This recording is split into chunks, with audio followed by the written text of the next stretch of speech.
Kalau saya membaca banyak artikel dari media internasional, Ibu itu termasuk 11 perempuan paling berpengaruh versi New York Times. Itu tahun 2017. Iya. 2018 100 orang paling berpengaruh versi majalah Times. Dan Ibu itu dianggap oleh majalah Times sebagai ikon. Saya mau tanya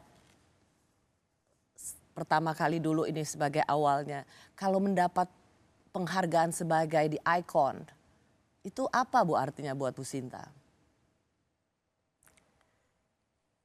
Ya, pertama kali ya memang saya senang dan bangga bahwa apa yang saya lakukan dihargai oleh orang lain.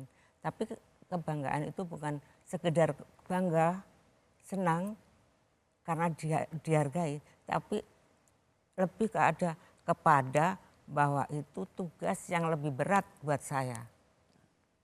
Karena apa yang saya lakukan diakui orang, berarti yang saya lakukan itu adalah baik.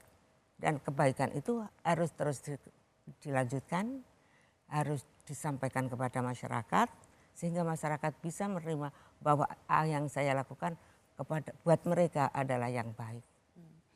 Yang membuat saya terkesima melihat penghargaan untuk Ibu sebagai seseorang yang menjadi ikon bagi kesetaraan gender, pluralisme, toleransi, tokoh perempuan, itu justru di tahun 2017, 2018. Kalau kita runut berarti itu belasan tahun setelah Ibu Sinta tidak lagi menjadi ibu negara.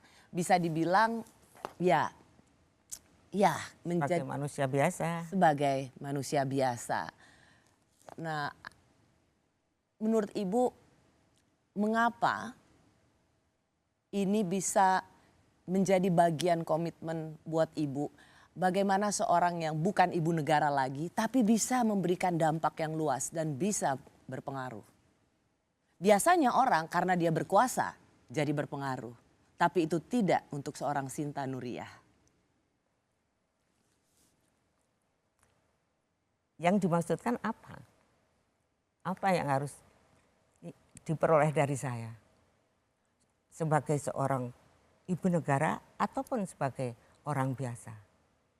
Buat saya, baik sebagai ibu negara ataupun sebagai orang biasa, tugas dan kewajiban yang harus kita emban sebagai manusia terhadap manusia yang lain adalah sama. Yaitu memberikan kebaikan, kemaslahatan kepada mereka sehingga mereka bisa menjadi orang yang baik.